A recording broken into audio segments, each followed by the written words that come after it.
제가 옛날에 내 사목 목표는 고객 만족도 아니고 고객 감동도 아니고 고객 기절이다.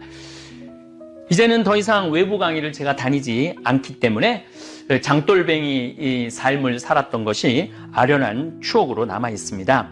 장돌뱅이 삶을 살다 보니 별별 일을 다 겪었습니다. 한 번은 아주 잘 사는 본당에 강의 요청이 있어서 저는 어김없이 된장, 간장, 고추장, 생태맘, 청국장, 가루, 찌개용 청국장을 바리바리 싸들고 물론 강의도 갔지만은 우리가 생산하는 장류를 들고 갔습니다. 저는 강의하느라 성당으로 들어가고 우리 직원은 제 차 트렁크에서 물건을 내려 성당 입구에 판매대로 물건을 이렇게 옮기는데 본당 신부가 수단을 입고 지나가면서 장을 옮기는 우리 직원 귀 뒤에 대고 구질구질하게 저런 거 싸들고 다닌다고 혼잣말을 하더랍니다. 우리 직원이 그 말을 듣고 너무 자존심, 구질구질하게 저런 거 싸들고 다닌다고 너무 자존심이 상해서 저희는 그 성당에 도착하면은 먼저 본당 신부님한테 인사한다고 우리 장 종류를 전부 다 선물을 드려요. 수녀님, 수녀원에도 선물을 드리고 사무실 직원들한테도 선물을 드려요. 근데 우리 직원이 옮기다가 너무 화가 나갖고 사정을 해갖고 다시 찾아오고 싶을 정도로 자존심이 상했다고 그럽니다. 보통 제가 강의 밤 10시에 끝나고 교우들과 사진 찍고 책 사인해주고 우리 직원은 팔다 남은 물건을 다시 바리바리 싸서 차 트렁크에 넣고 생태마을에 들어오는 시간은 새벽 1시쯤 됩니다. 그런데 들어오면서 직원이 그러더라고요. 오늘 신부님, 거기 본당 신부님한테 구질구질하게 저런 거 싸들고 다닌다는 얘기 들었다고 너무너무 화가 난다고. 근데 저는 자존심 하나도 안 상했어요. 화도 안 났어요. 왜냐하면 나는 장돌뱅이니까 별소리를 다 들을 수 있죠. 그런 게 자존심 상한다면은 고고하게 살아갈 수 있죠. 고고하고 배고프고 그리고 또 한편으로는 맨날 다른 사람한테 손 벌리겠죠. 나 좀 환경운동하는데 도와달라고. 근데 저는 제가 지금 물론 저를 후원해주는 분 오늘도 누가 신학교 지라고 1,000만 원 보냈더라고요. 그렇게 돈을 보내도 저희들은 거기다가 손을 절대 안 댑니다. 우리 직원들 지금 40명 월급 주는데 그거 손 안 돼요. 우리가 된장, 간장, 고추장, 청국장 판매한 걸로 우리 직원들은 당당하게 월급 받아가죠.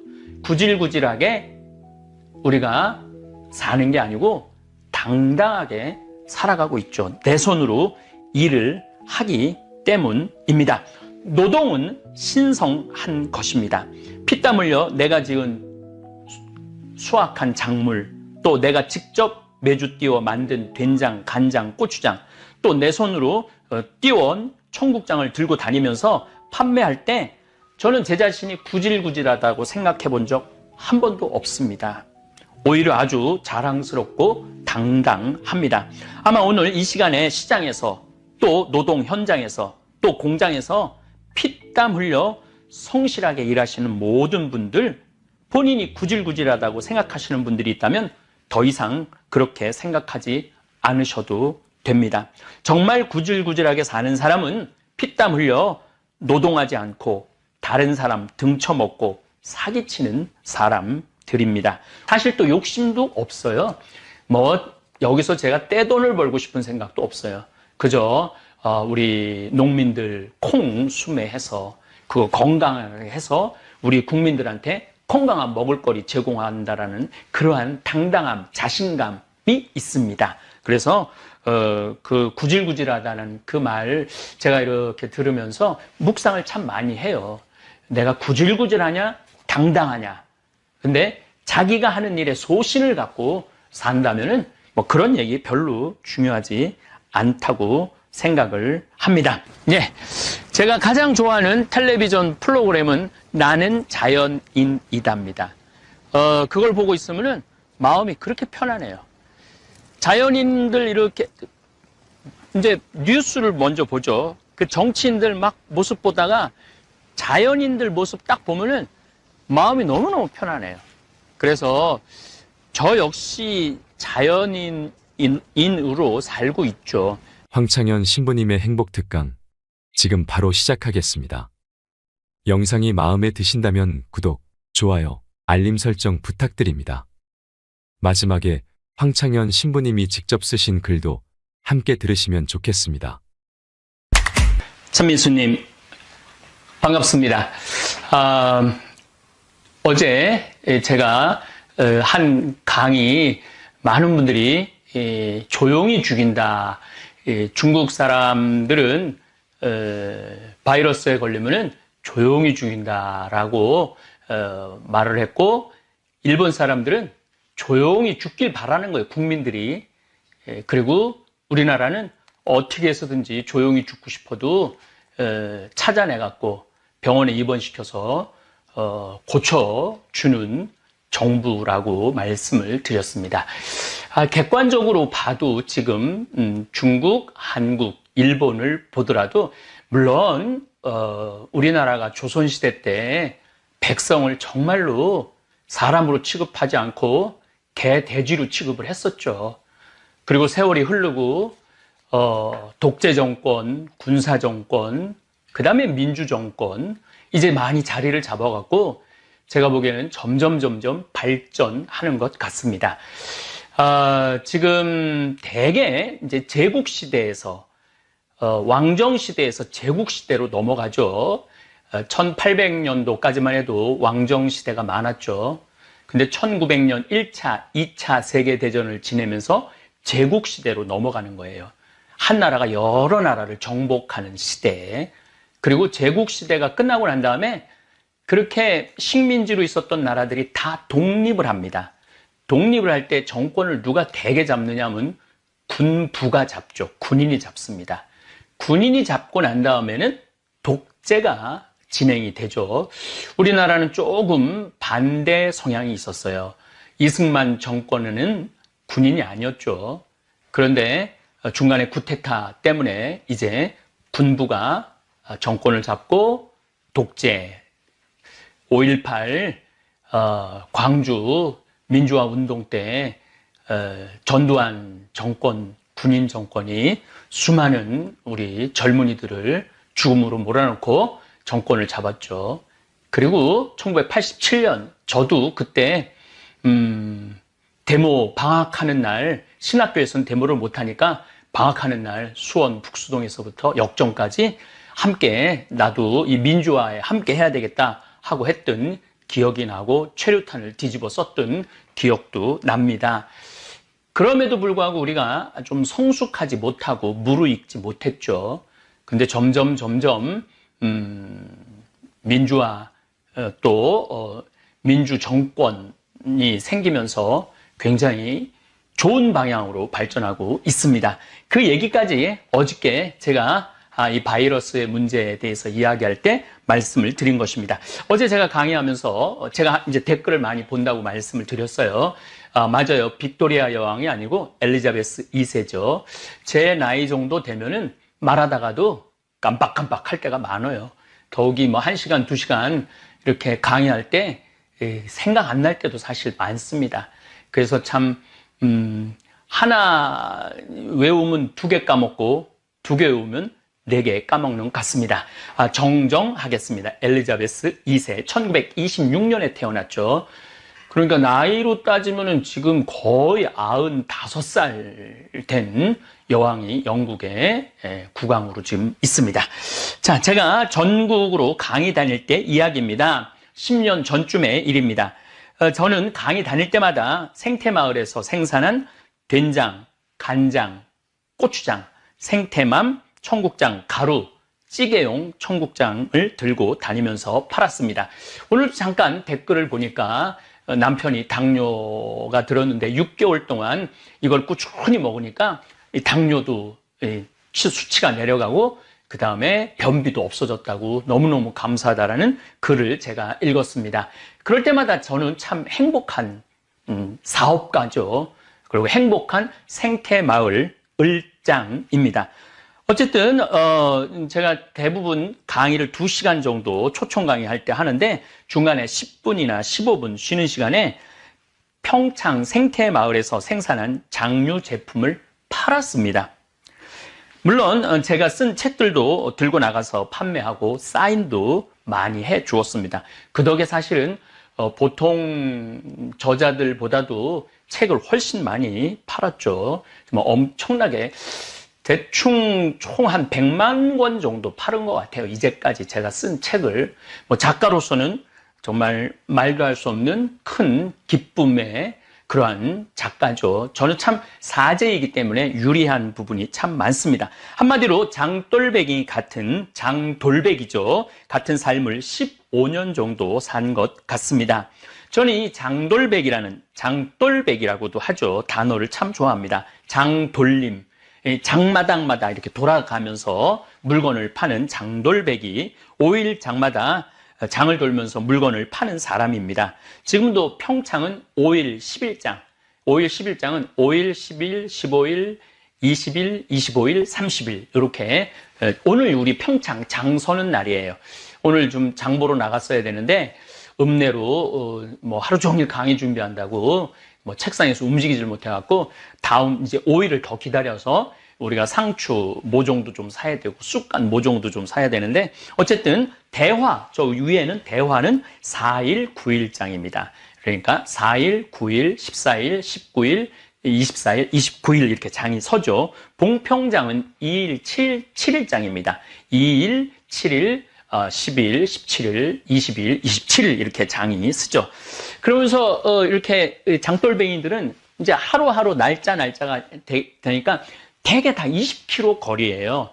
참 묘해요. 도시가 시골은 거리가 대개 20km입니다. 제천에서 주천 20km, 신림에서 주천 20km, 주천에서 우리 평창 20km, 평창에서 대화 20km, 대화에서 봉평 20km 이런 식으로 돼 있죠. 그래서 장돌뱅이들이 이렇게 하루 이제 물건 팔고 또 밤에 이렇게 이제 가면서 다음 날 또 대화로 옮겨가고 봉평으로 옮겨가고 그러죠. 사실 예수님도 장돌백이셨습니다. 7일에 한 번씩 찾아오는 안식일에 회당을 들러서 하늘나라를 판매하신 분이에요. 제가 옛날에 내 사목 목표는 고객 만족도 아니고 고객 감동도 아니고 고객 기절이다.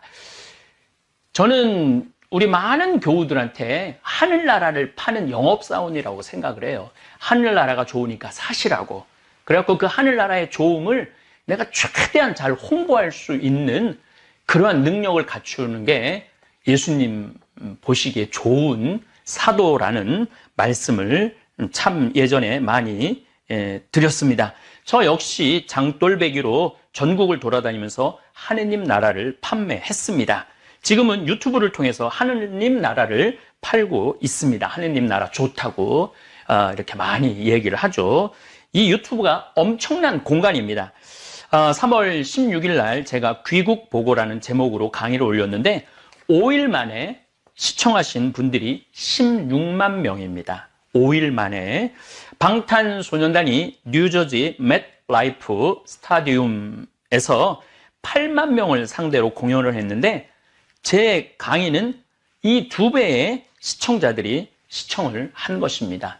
그러니까 이렇게 제 이 거실에서 제 조그만 내 비밀의 공간, 내 정원에서 이렇게 찍지만은 이 시청하는 분들은 맨라이프 스타디움에서 그 어마어마한 사람들이 모여서 지금 각자 방에서 전 세계에서 시청을 하고 있는 것이죠. 그렇기 때문에 저는 이 유튜브 공간이 이제는 복음을 전할 수 있는 기가 막힌 소통의 공간이라는 생각을 해서 하루 종일 책상에 앉아서 자료 정리하고 또 묵상하고 어떻게 하면은 이 시대의 흐름을 또 하느님의 뜻을 전할까 참 많은 고민을 하고 공부를 합니다. 이제 시대는 바뀌어서 장돌배기로 이 장 저장을 떠돌아다니지 않아도 생각을 함께 공유할 수 있는 기가 막힌 시대가 왔죠. 스마트폰, 그 스마트폰이 연 또 다른 세상이기도 합니다. 이효석 선생님께서 쓰신 메밀꽃 필 무렵을 읽어보면 장돌배기의 삶을 참 잘 그려놓은 이야기입니다. 그런데 이 메밀꽃 필 무렵과 우리 평창 성필리포 생태마을의 관계는 특별합니다.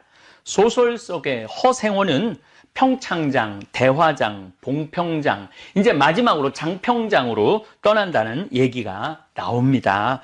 평창에서 만난 동이라는 젊은이는 제천에서 태어났다고 그러죠. 우연하게 평창장에서 만나 동행을 시작하게 됩니다. 그런데 이 동이는 제천에서 태어납니다. 다시 말해서 제천에서 평창까지 오는 데는 반드시 지금 성필리포 이 자리를 지나야 합니다. 무슨 얘기냐면은 제천에서 주천, 주천에서 판운으로 넘어와서 이제 강 따라 쭉 오는 거죠. 판운에서 이곳에 딱 도착을 하면은 여기에서는 길이 없어요. 이 나루터를 건너가야 돼요. 그래서 이 건너편에 비석이 있어요. 100년 전 나루터라고 써 있어요. 그래서 이 건너편에는 나루터입니다. 그리고 이 자리는 바로 이 자리예요. 이 자리는 뭐가 있었느냐면 주막이 있었어요. 주막이. 이건 제 생각에는 500년 전에도 이 자리가 주막이 있었고 100년 전에도 이 자리가 주막이 있었을 것입니다. 바로 이 자리에 제가 생태마을을 꾸미고 살고 있죠. 우리 이효석 선생님께서는 진부에서 태어났어요. 하진불이라는 곳에서 태어나셨고 또 진부리에 묻히시죠. 1973년 영동고속도로 공사 때 평창, 그때는 평창 분들이, 봉평이나 진부에 계신 분들이 여기에 얘기를 했다고 그래요.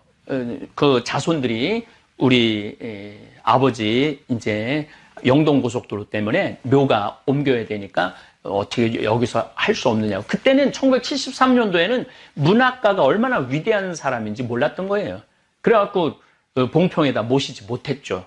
파주 공원묘원으로 지금 가 계세요. 이효석 선생님. 묘는 거기 있습니다. 참 기가 막히죠. 우리가 봉평 메밀꽃 축제를 9월 달에 보통 하는데 한 100만 명 정도 모인다고 그래요. 100만 명 정도. 무슨 경제적인 효과의 문제가 아니라 사람들은 이 문학에 대한 그리움이 있어요. 만약에 이효석 선생님의 묘가 그 물레방아 옆에 있었다면 제가 보기에는 100만 명이 오는 게 아니라 300만 명, 500만 명이 올 겁니다. 그런데 그 문학가의 그 귀중함을, 그러니까 예술의 귀중함을 그때 시대 때는 몰랐던 것이죠. 어쨌든 평창초등학교를 6년을 이효석 선생님이 다니셨어요. 그렇기 때문에 이효석 선생님은 제천, 주천, 평창, 대화, 제가 이제 그 메밀꽃 필 무렵의 길을 말씀을 드리는 거예요. 대화, 그 다음에 그 유명한 봉평, 물레방앗간에서 하룻밤에 만난 그 여인과 사랑에 나누는 그러한 얘기죠. 그래서 이 자리가 이효석 선생님이 이 자리를 분명히 알고 우리 생태마을을 분명히 알고 계셨던 것이죠. 그래서 저는 그런 그 연계성을 갖고 있으면서 이곳은 많은 사람들이 쉬었다 갔던 장소예요. 그렇기 때문에 성필리포 생태마을 피정의 집, 온 세상을 떠돌아다니는 나그네들이 이곳에 와서 쉬고 가는 그런 기가 막힌 공간으로 재탄생했죠.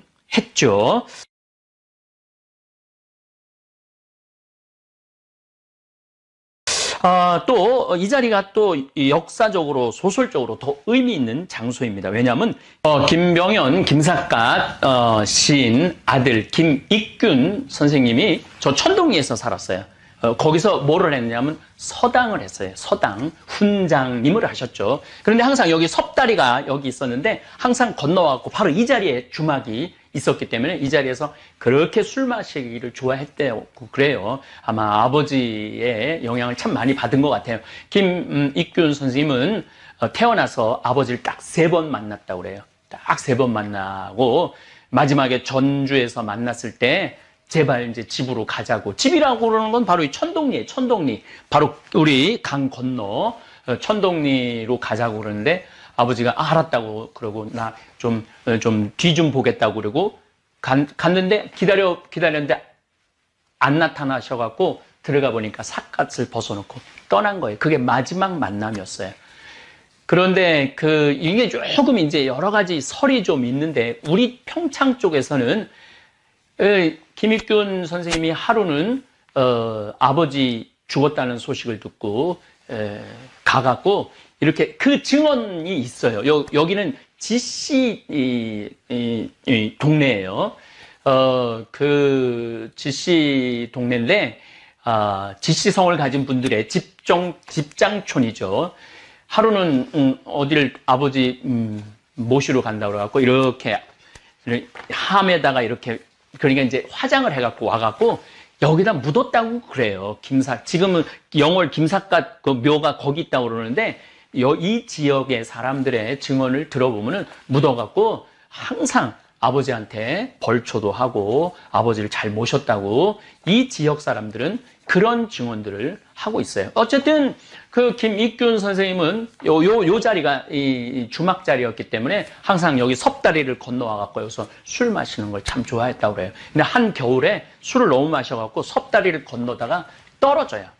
그래갖고 다리에 떨어져서 죽어요. 그 같이 가던 친구가 이 상투를 풀어갖고 섭다리 거기 그 기둥에 묶어놓고 사람을 부르러 갔다 와 보니까 죽었다고 그럽니다. 그래서 김익균 선생님의 묘는 여기 있습니다, 지금.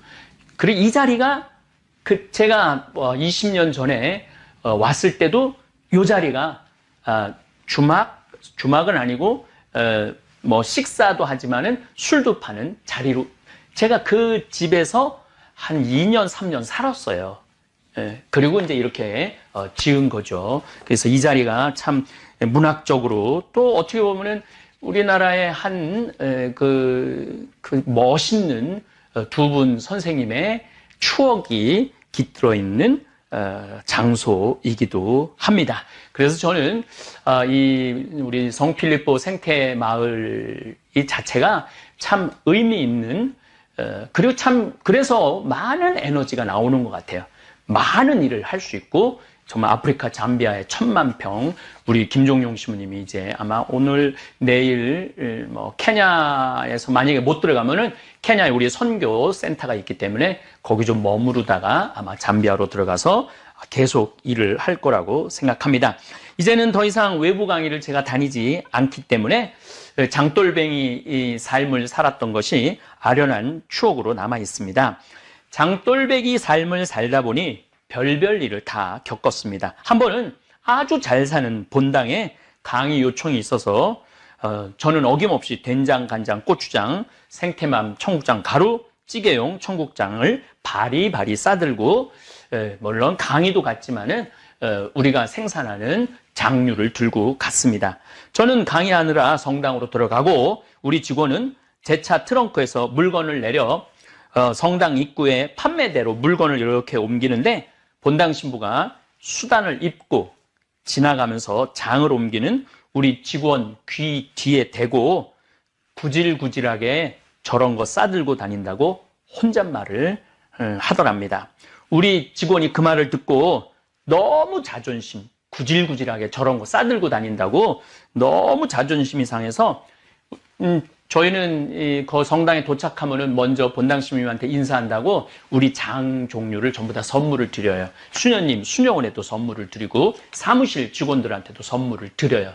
근데 우리 직원이 옮기다가 너무 화가 나갖고 사정을 해갖고 다시 찾아오고 싶을 정도로 자존심이 상했다고 그럽니다.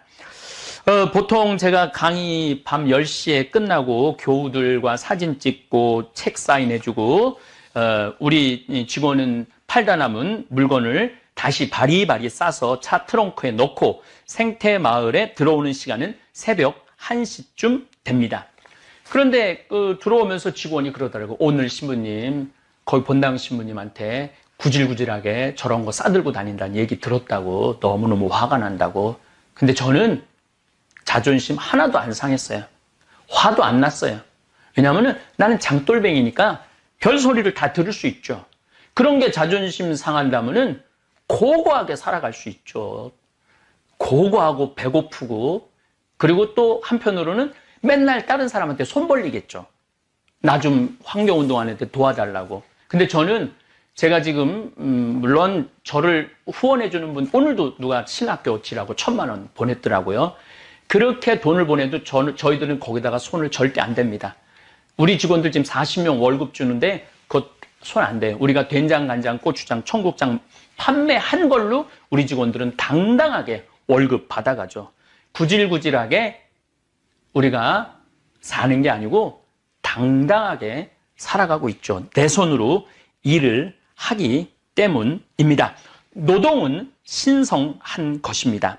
피땀 흘려 내가 지은 수확한 작물, 또 내가 직접 매주 띄워 만든 된장, 간장, 고추장, 또 내 손으로 띄워온 청국장을 들고 다니면서 판매할 때 저는 제 자신이 구질구질하다고 생각해 본 적 한 번도 없습니다.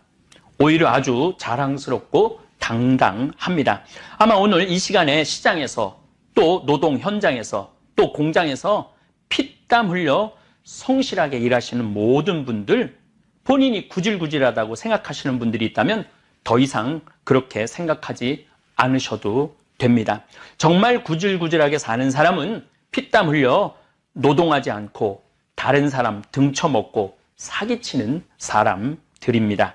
우리 직원들은 손가락에 부을 정도로 열심히 일을 합니다.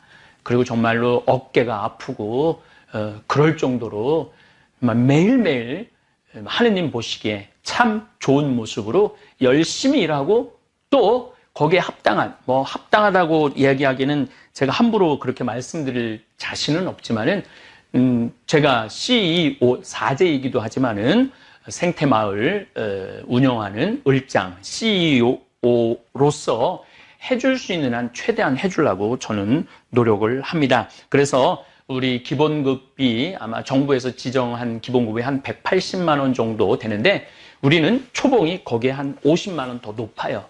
그래서 최대한 잘해주고 싶고 긍지, 자긍심 가지라고 항상 제가 말씀을 우리 직원들한테 이야기를 하죠. 절대 내가 된장, 간장, 고추장 들고 다니는 거 구질구질한 거 아니에요. 만약에 마음에 안 들면 안 사면 되는 거고, 또 뭐 가끔은 아예 못 갖고 오게 할 때도 있어요. 그야말로 허탕 칠 때가 있죠. 그럴 때는 저는 또 강의 또 뭐 즐겁게 하고, 그렇게 이렇게 세월 흘러서 20년의 시간이 지났습니다. 요즘 바이러스 때문에 많은 중소업자들 또 소상인들 참 힘들어 하죠. 정말 왜냐하면 제가 구질구질한, 남들이 보기에 구질구질하게 그런 거 들고 다니면서 저는 뭐 당당하게 했지만은 그렇게 하루하루 싸가는 거죠.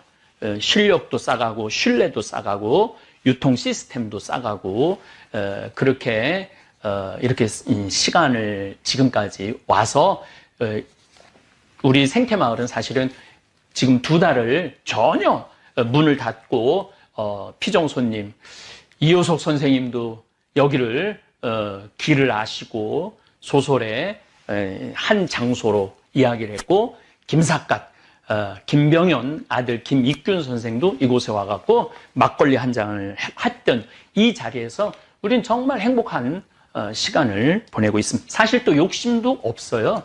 뭐 여기서 제가 떼돈을 벌고 싶은 생각도 없어요.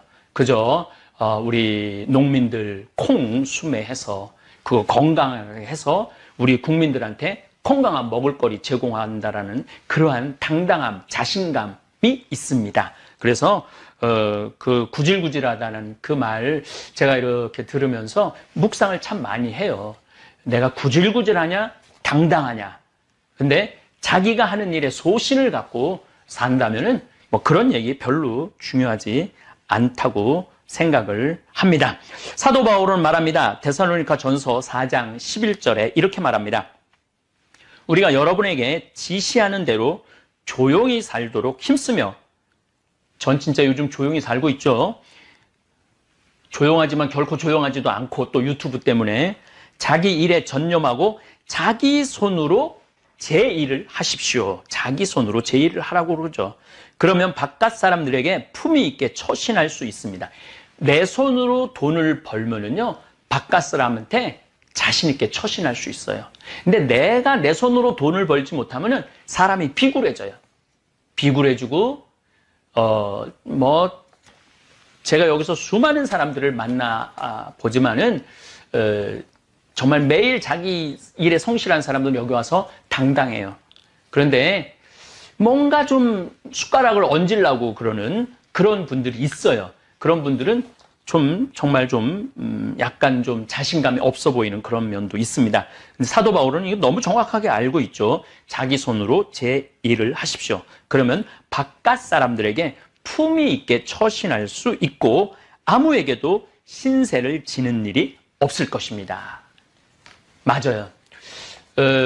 제가 2000년에 여기 들어왔는데 우리가 먹을 거리를 만들어 놓지 않았다면 우리가 살 거리를 준비해 놓지 않았다면 지금 아마 굉장히 비굴한 상태로 있었을 거예요. 그런데 누가 뭐라 그래도 정말 무소의 뿔처럼 뚜벅뚜벅 이렇게 걸어왔기 때문에 지금도 참 이런 어려운 상황 속에서도 우리 모든 직원, 요즘 우리 직원들 신났어요. 왜 신났느냐 하면은 이 피정 식단은 늘 똑같죠. 그분들은 처음이지만 우리 직원들은 매일 그 피정 식단을 먹으니까 참 밥 먹는 게 참 힘들었는데 요즘은 피정객이 안 오니까 아주 뭐 주방에서 온갖 오늘은 뭐 짜글이 백종원 씨가 한 짜글이를 저녁에 했는데 저도 올라가서 먹었는데 아주 맛있더라고요. 전 뭐 조금 맛을 봤는데 참 맛있더라고요. 우리 직원들이 아주 요즘 식사 시간이 기대가 된다고. 어떤 우리 직원은 그거 맨날 찍어서 자기 친구들한테 자랑한다고 그럽니다. 어쨌거나 하여튼 요즘 바이러스가 창궐하는 시대를 살면서 내 손으로 일해서 먹고 살 수 있음에 얼마나 감사한지 모릅니다. 이제 잠깐 제 손으로 일하는 장면을 여러분들 잠깐 감상해 보시기 바랍니다. 돌단풍입니다. 우리 생태마을에 이제 돌단풍이 나오기 시작하네요. 이제 봄이 드디어 시작을 했습니다. 우리 생태마을 정말 아름답습니다. 저희들이 이 생태마을을 꾸미는데 20년 딱 걸렸어요. 이제 올해부터는 조금 더 조경도 좀 많이 하고 많은 분들이 와서 정말 행복하게, 제가 우리말만 쓰려고 노력하는데 그야말로 영어로 하면 릴렉스하게 좀 편안하게 많은 분들이 와서 쉬었으면 좋겠는데 요즘 바이러스 때문에 온 국민이 자가격리를 좀 하고 있죠. 이 아름다운 저 하늘 좀 비춰봐. 이렇게 오늘 그냥 하늘이 예쁘고 그냥 좋은데 이런 맑은 공기 우리 국민들이 많이 마셨으면 좋겠는데 바이러스 때문에 우리 생태마을 지금 문을 닫고 있어요. 지금 2달째 문을 닫고 있는데 하루빨리 이 문을 열 수 있도록 정부도 노력하고 국민도 노력하고 그랬으면 좋겠습니다. 예, 항아리가 많으면은 그 집이 부자인지 부자가 아닌지 잘 알 수 있다고 그러는데 우리 생태마을 이렇게 항아리 이렇게 보시면은 반대쪽도 한번 비춰봐요. 예, 우리들이 이 장을 된장, 간장, 고추장 지금 담궈 놓은 겁니다. 제일 좋은 거는 3년 묵은 된장이 제일 맛있는데 우리 된장 인기가 좋아갖고 이렇게 많이 담그는데도, 그리고 생태마을은 이제 제가 그 소금 간수 빼는 거를 좀 보여드릴 텐데 소금을 미리 비금도에서 사놔서 간수를 빼갖고 장을 담급니다. 제가 늘 드리는 말씀이지만 우리 생태마을의 장은 매주 띄워갖고 또 그걸로 비금도 물로 된장, 간장, 고추장은 뭐 좀 다른 성격이 있죠. 고춧가루. 물론 고춧가루도 당연히 우리 생태마을에서 생산한 고춧가루로 고추장을 담급니다. 이게 메주가 온 우주가 들어있다고 그래요. 이게 메주가 왜 이 온 우주가 담을 수 있느냐 하면은 이 콩을 삶을 때 불로 삶잖아요. 벌써 불 들어갔죠? 콩 불릴 때 좋은 물로 콩을 불리잖아요. 수 들어갔죠? 나무는 우리들이 나무로 불을 뗄 때 그 나무도 들어가죠. 그 다음에 쇠솥에다가 삶죠. 그 다음에 흙에다가 황토에다가 띄우죠. 그래서 이렇게 메주를 이렇게 만드는 그 과정이 우주를 담는 과정이라고 그래요. 우주를 담는 과정. 그래서 우리는 그냥 단순히 메주를 먹는 게 아니라 우주를 먹는 거죠. 우주.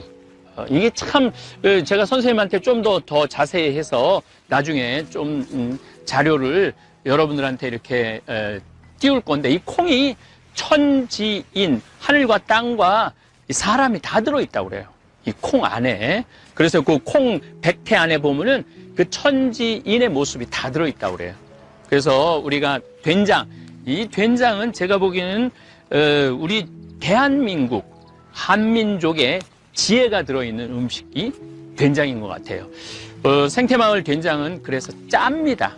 왜 짜냐 하면은 다른 방부제를 넣을 수 없기 때문에 방부의 역할은 소금으로밖에 못해요. 저는 너희는 세상의 빛과 소금이다라는 말씀을 예수님이 2000년 전에 하셨죠. 소금. 2000년 전에 예수님께서 소금이 얼마나 중요한지 아셨던 거예요. 그래서 너희는 세상의 빛과 소금이다. 소금은 그래서 우리 인간 그 삶 안에 빠질 수가 없는 거예요. 그러니까 오죽하면 금이라고 그러겠어요. 황금, 소금. 그리고 더 중요한 건 제가 말하죠. 금 중에 진짜 중요한 금은 지금이에요. 지금. 지금 행복하지 않으면은 내일도 행복할 수 없어요. 지금 우리가 지금 바이러스 때문에 고통을 겪고 있는데, 이런 일이 벌어질지 2020년 경자년 시작하면서 어떻게 알았어요? 아무도 몰랐죠. 이런 일이 벌어질지. 희망찬 2020년 그러고 시작했는데 이 전 세계가 지금 완전히 그냥 올 수톱된 거 아니에요. 전 세계가. 그리고 서로 담을 쌓고 벽을 치고 스스로의 감옥에 갇혀서 살잖아요. 그래서 내일 일은 모르는 것 같아요. 내일 일은. 그래서 제가 가끔 내일 일은 난 몰라요. 그 노래를 가끔 부르는 이유 중에 하나가 내일 일은 몰라요. 그래서 지금, 그리고 지금 소금. 이 소금이 굉장히 중요한 역할을 합니다. 이제 오늘 3월 20일인데 아주 봄볕이, 어제는 막 태풍 같은 바람이 불더니 지금 봄볕이 들어서 우리 생태마을에 지금부터 이제 장 익는 냄새가 나기 시작해요. 그럼 참 구수해요. 장 익는 냄새가 너무너무 좋은 것 같아요. 제가 간장차 얘기도 하죠. 제가 보기에는 지금 바이러스 때문에 많은 사람들이 힘들어하는데 면역력 키우는 게 참 중요한 것 같아요. 면역력. 물론 면역력 키운다고 다 바이러스에 안 걸리는 건 아니지만은 어느 정도 우리가 면역력을 가지려면은 이 장류를 먹어야 돼요. 우리 된장은 재래식이라고 지금 계속 말씀드리죠. 그렇기 때문에 짜요. 짜기 때문에 도시에서 그 누런 된장, 그런 된장하고 맛은 달라요. 조금만 넣어서 그냥 끓이시면은 된장국이든 된장찌개든, 된장찌개도 조금만 넣어서 끓이시면 돼. 많이 필요 없어요. 워낙 이 안에 좋은 균들이 아주 집합되어 있기 때문에. 저희들이 지금 여러분들한테 된장을 한번 보여드리도록 하겠습니다. 한번 팀장님 한번 열어보세요. 네, 이렇게 우리들이 지금 항아리에다가 이렇게 보자기를 이렇게 했는데, 옛날에는 광목을 썼는데 광목을 써다 보니까 자꾸 곰팡이가 생겨요. 그래서 우리 직원들이 항아리를 이렇게 할 때 정말 나도 처음 봤네. 이렇게 예쁘게 그냥 이렇게 하는 줄. 정말 정성스럽고 정말 정성스럽고 예쁘게. 이걸 뭐라고 그러지? 이런 거를 보자기라고 그러나? 보자기. 보자기. 이 보자기로 이렇게 예쁘게 매듭을 쳐서 벌레도 안 들어가게 하고 먼지도 안 들어가게 하고 정말 먼지가 이렇게 위에 이렇게 있네. 못 들어가게. 이제 보통 우리가 한참 이거 익을 때 이게 뚜껑을 열어두잖아요. 네. 예, 한참 익을 때는 뚜껑을 열어둬서 이 태양빛, 공기 이런 모든 것이 숙성이, 아까 제가 말씀을 드렸죠. 화, 수, 목, 금, 토가 다 들어있다고. 자, 장을 드디어 한번 개봉을 해 보겠습니다.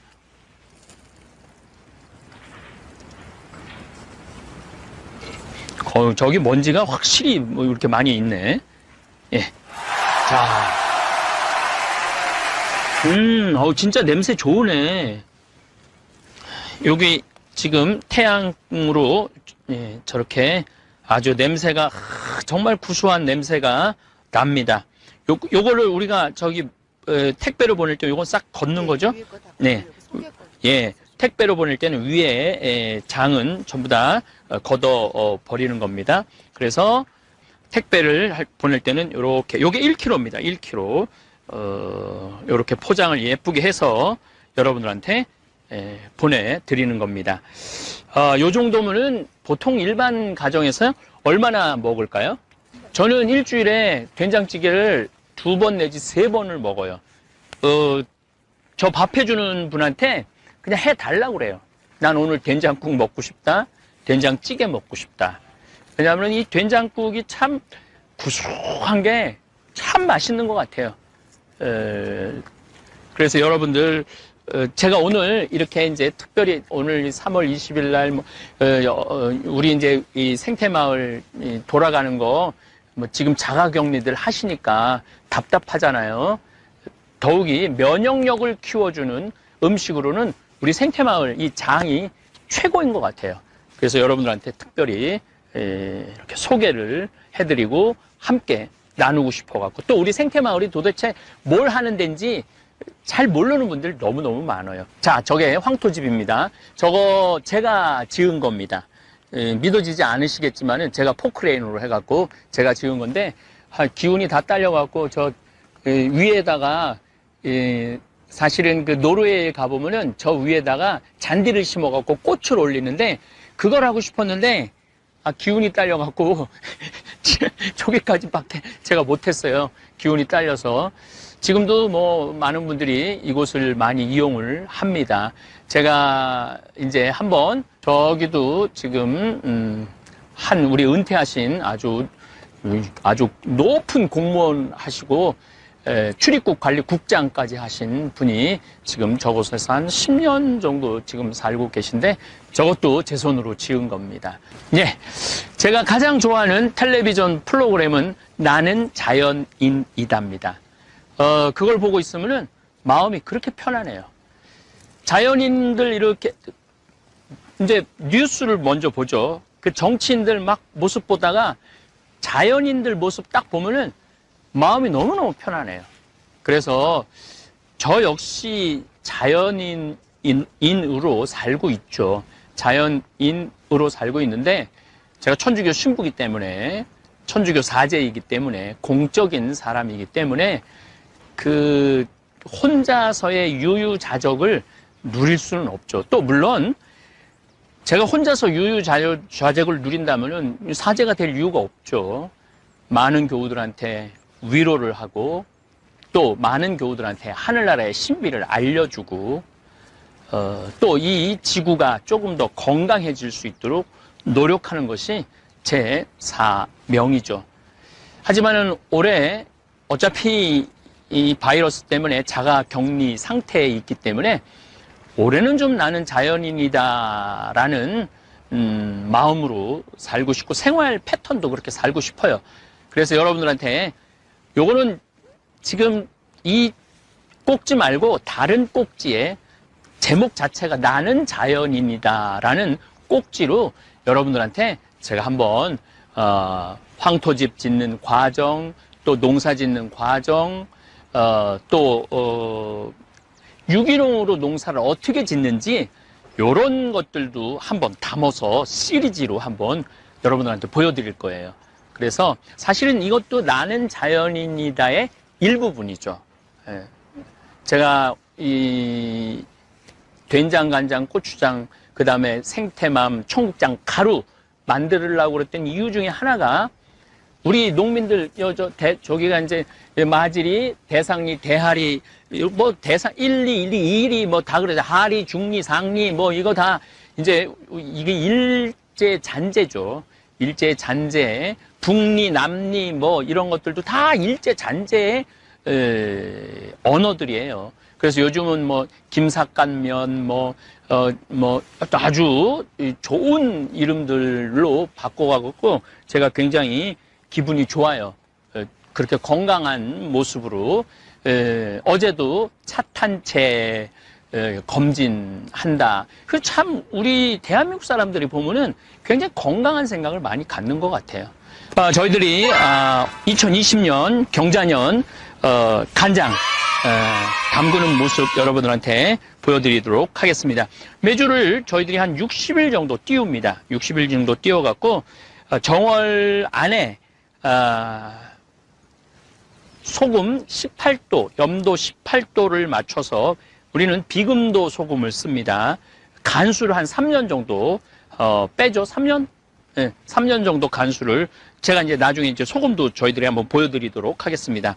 간수를 빼서 정월 안에 2월 7일 정도 했습니다. 그리고 한 50일 정도 담그고 난 다음에 장가르기를 합니다. 여러분들 이렇게 보시면은 숯이 있는데 이거 숯은 메주의 독성을 빼는 거예요. 메주의 독성만 빼는 것이 아니고 이 숯이라는 게 참 신비한 것 중에 하나가 나쁜 것들을 흡착을 하는 능력이 있어요. 숯이. 그래서 여러분들 그 수돗물 이렇게 드실 때 아주 특별한 삼투압, 그 서울은 지금 삼투압으로 수돗물을 정화를 해서 먹는데 그러지 않는 한 대개 백탄으로 마지막으로 걸러서 여러분들 집으로 가는 거예요. 그래서 숯이 우리 생활 안에 쓰여집니다. 그리고 이제 고추가 있는데 이 고추는 칼칼한 맛도 냅니다. 이 붉은 고추는. 근데 또 우리 전통적으로 나쁜 액을 막아주죠.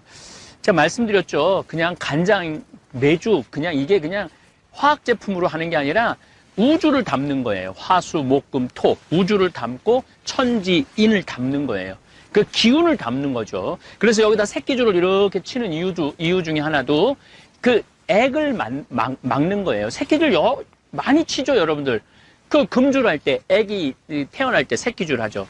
또 언제 새끼줄을 쓰느냐면은 부모님 돌아가셨을 때 머리에, 대개 며느리들이 머리에 많이 하고 아들들은 허리에 많이 하죠. 머리에도 하고 허리에도 해요. 물론 죄인이라는 의미도 있지만 시신 앞에 있으면서 그 액을 쫓아내기 위해서 쓰는 거죠. 그래서 이렇게 단순히 과학적으로만 할 수 있는 게 아니에요. 장이라는 것 자체가. 그 다음에 대추는 자손도 좀 많게 하고, 당연하죠.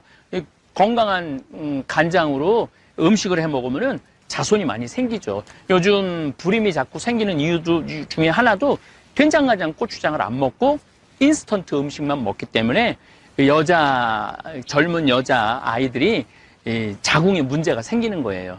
그래서 예전에 제가 한참 말씀드렸지만은 자궁에 임신을 할 수 있는 지수가 있어요. 근데 많은 경우 여자아이들은 임신할 수 있는 지수가 다 안 되는 경우가 많아요. 그래서 요즘 그렇게 결혼을 해도 애가 없는 이유 중에 하나가 이 장을 안 먹어서 그래요. 된장, 간장, 고추장으로 만든 된장찌개라든지 된장국이라든지 이런 것들. 그래서 제가 이런 생태마을을 운영하면서 이런 것에 대해서 사실 굉장히 확신이 있어요. 확신이. 내가 한번 정말 잘 사는 본당에 강문 때 계속 오늘 말씀드리지만 구질구질하다고 그렇게 표현했는데 이게 어떻게 구질구질해요? 이게 온 우주의 신비를 담은 거고 우리 이 국민의 건강을 또 우리 유튜브 구독자들, 우리 되살림 회원들 건강을 책임지는 건데 그래서 저는 뚜벅뚜벅 이제까지 걸어왔어요. 20년 동안 뚜벅뚜벅 걸어왔고 또 앞으로도 뚜벅뚜벅 걸어갈 거고 누가 뭐라고 그래도 저는 제가 하는 일에 확신이 있고 자부심이 있어요. 제가 하는 일에. 그리고 이런 기가 막힌 여러분들 원래 장은 이게 굉장히 신성한 거기 때문에 막 아무데나 이렇게 펼쳐져서는 안 돼요. 그래서 우리가 돌담으로 전부 다 쌓고 기와로 전부 다 둘러놓은 거예요. 기와로 둘러놓고 그 안에 장을 보관을 하는 거죠. 그래서 가장 결례가 뭐냐 하면은 남의 집 장독 열어보는 거. 그게 가장 큰 결례예요. 그 더욱이 남의 집 장독 열어보는 것도 결례지만 손가락으로 찍어 먹는 거, 이거는 뭐 말할 수 없는 결례죠. 왜냐하면은 그 장을 담그는 거는 그 장을 담그는 사람의 소양도 있는 거예요.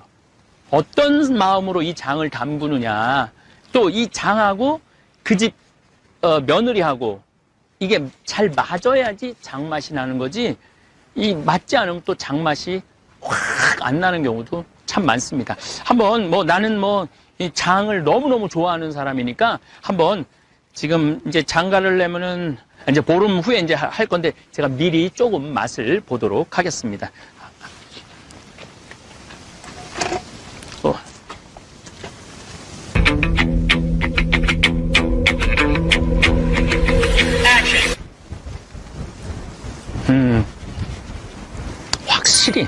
확실히 깊은 맛이 나. 닫아주세요. 그리고 이제 지금 참 옛날에는 이 뚜껑으로만 어떻게 했는데 요즘은 이게 바람이 통할 수 있도록 해놓고 먼지가 안 들어가고 태양빛을 그대로 받을 수 있도록 이렇게 참 잘 해놨어요.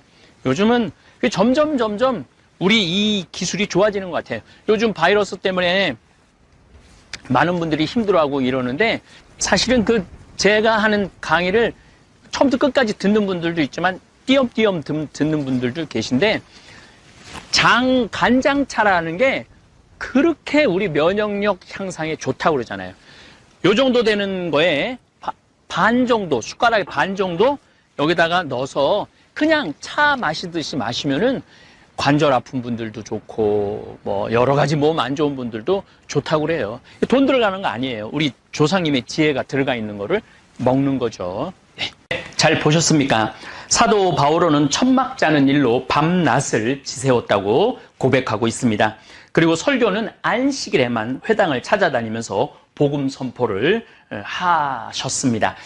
제가 예수님은 장돌뱅이라고 또 바오로 사도도 역시 장돌뱅이라고 말씀한 게 대개 안식일만 거의 모임을 가졌어요. 물론 중간에 한 목요일에 한 번 또 모임을 갖기도 이 회당 시나고게 예전에 유대인들은 그런데 주로 안식일에 이렇게 이 시나고게 갈릴리아는 7개 시나고게가 있었다고 그래요. 회당이. 그래서 한 주간에 한 군데씩 떠돌아다니면서 마치 우리 5일장 다니듯이 예수님께서 그렇게 하늘나라를 선포하셨죠.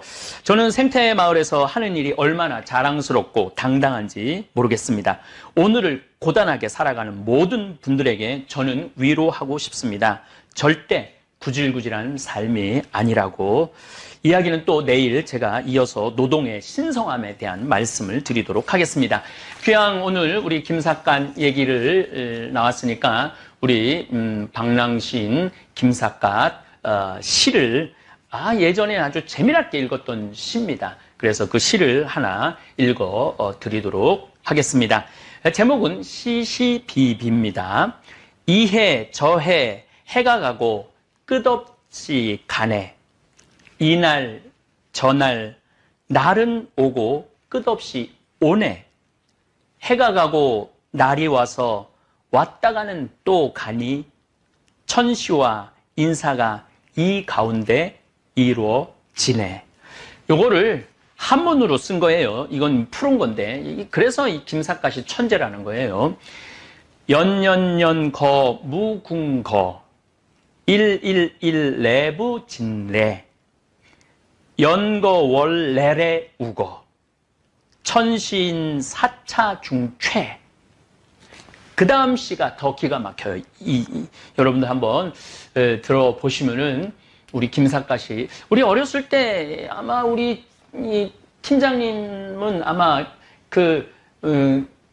방랑신 김삿갓 그러면서 이렇게 했던 라디오 그런 거 아마 기억나실 거예요. 저도 아주 어렸을 때 너무너무 저 초등학교였으니까 무슨 뜻인지 몰랐지만은 그 목소리, 성우가 참 목소리가 좋았던 것 같아요. 그때, 요거 여러분들 읽어드리도록 하겠습니다. 요즘 유튜브에, 댓글을 보면은 네가 옳으니, 내가 옳으니 서로 의견이 분분하고 심지어는, 좀 폭력적인 언어까지 쓰는 분들도 있는데 우리 김삿갓 시인의 이 기가 막힌 내용을 좀 들어보고 조금 마음의 여유를 가지시라고 제가 이 시시비비라는 시를 마저 읽어드리도록 하겠습니다.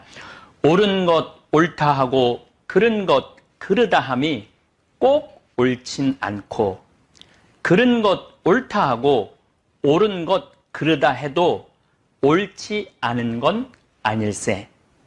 그른 것 옳다 하고 옳은 것 그르다 함. 이것이 그른 것은 아니고 옳은 것 옳다 하고 그른 것 그르다 함. 이것이 시비일세. 이거를 한문시로 바꾸면은 이렇습니다. 시시 비비비 시시 시 비비 시 비비 시 시 비비 시시 비비 시시 비비 시시 비. 감사합니다. 신부님이 직접 쓰신 글을 읽어드리겠습니다. 고령화 사회에서 행복 찾기. 신부님하고 살고 싶어요. 텔레비전을 통해 제 강의를 보고 들은 할머니들은 제가 참 착한 사람이라고 생각하시는 것 같습니다. 아들은 나를 구박해도 언제나 환하게 웃으면서 강의하는 황 신부님만은 나를 받아줄 거야. 아마도 그런 생각들을 하시나 봅니다. 할머니들의 하소연 전화도 많이 오고 구구절절 억울한 사연을 편지로 써보내는 할아버지도 있습니다. 내용을 들어보면 기구하지 않은 사연이 없고 너무 기가 막혀 말문이 막히는 내용도 많습니다.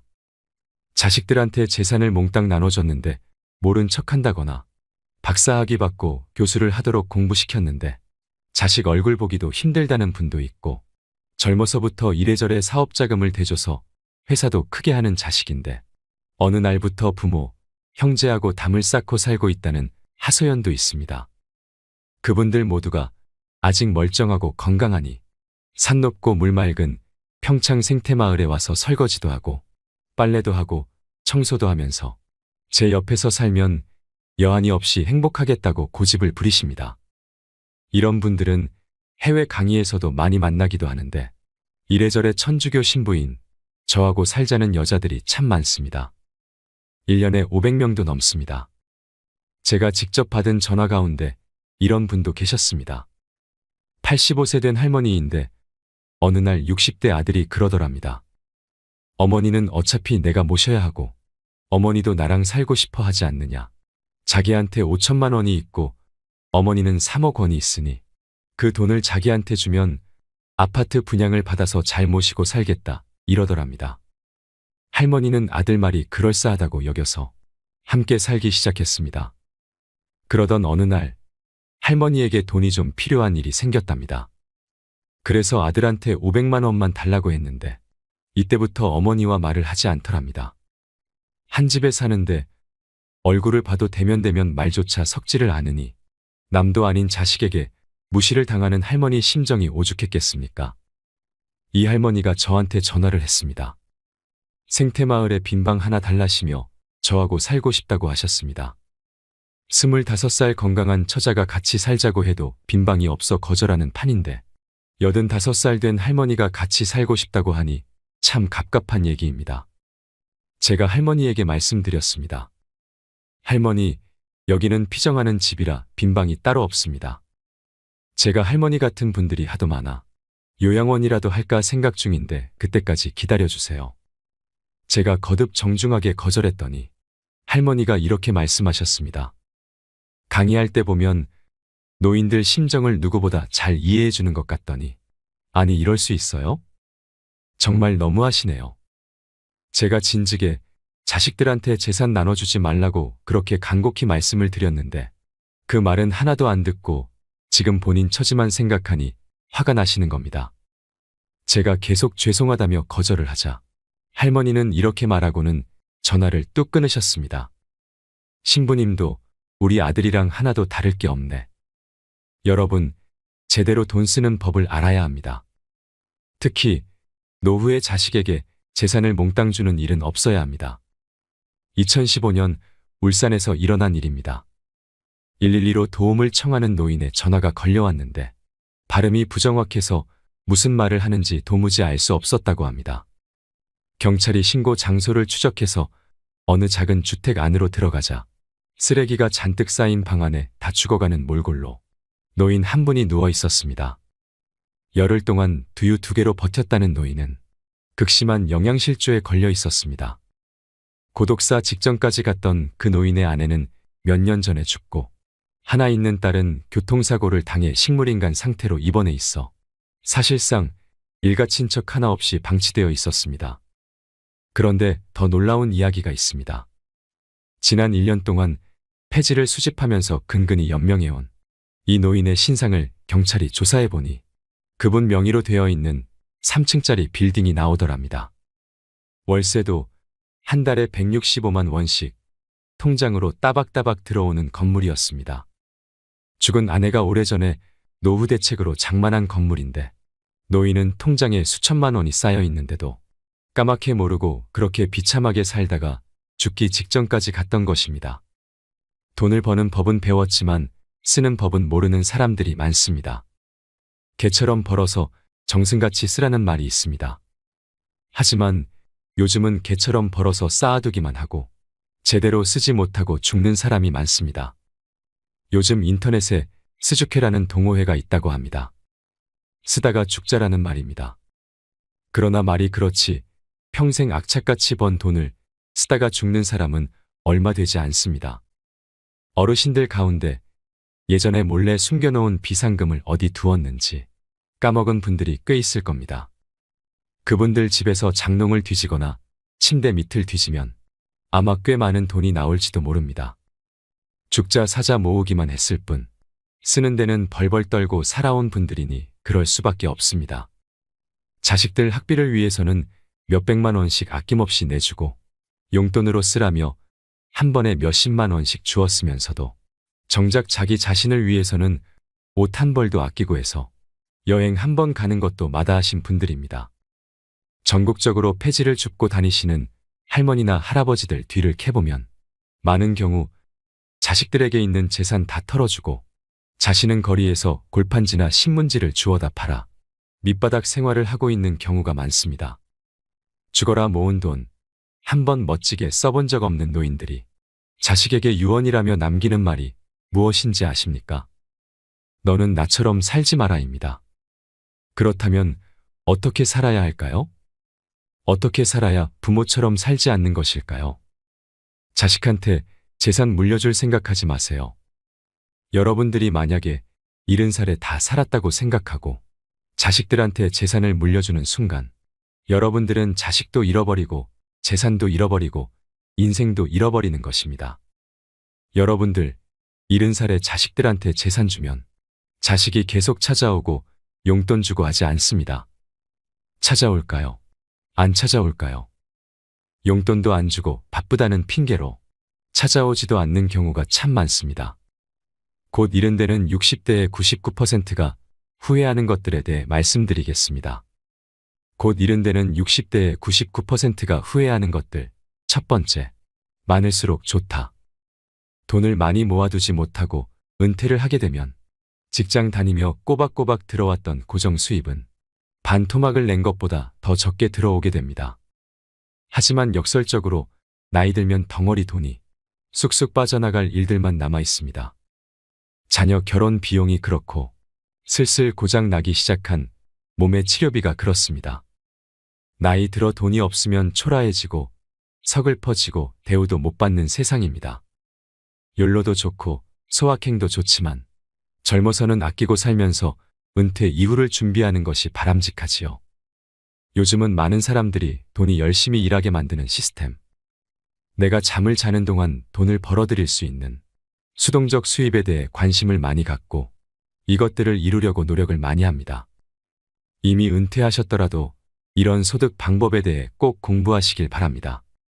곧 이른 데는 60대의 99%가 후회하는 것들. 두 번째, 배우자에게 잘해라. 이 조언은 특히 남성분들 귀담아 들으셔야 한다고 생각합니다. 제 영상을 보시고 40대 50대도 아닌 70대 여성분들이 지금도 성격 고약한 남편들 때문에 괴로워하는 글들을 종종 올리십니다. 그런 글들을 대할 때마다 안타깝고 불편한 마음이 아주 오래도록 듭니다. 이 세상에서 제일 소중한 사람은 배우자입니다. 인생 후반전에선 더욱더 그렇죠. 왜냐하면 자신보다 자신을 더 믿어주는 사람이 이 세상에서는 배우자밖에 없기 때문입니다. 그걸 깨닫지 못하고 여전히 권위주의적이고 퉁명스럽고 무뚝뚝하고 배우자 무시하는 덜 떨어진 인생은 가볍기 그지없습니다. 남들도 다 그렇게 사는 거 아니냐고요. 천만의 말씀, 만만의 말씀입니다. 배우자의 소중함을 깨닫고 감사하며 나이 들어서도 여전히 친구처럼 연인처럼 알콩달콩 사는 사람들이 많이 있습니다. 배우자에게 잘하면 자신은 더 대우받고 떠받들어지며 살게 됩니다.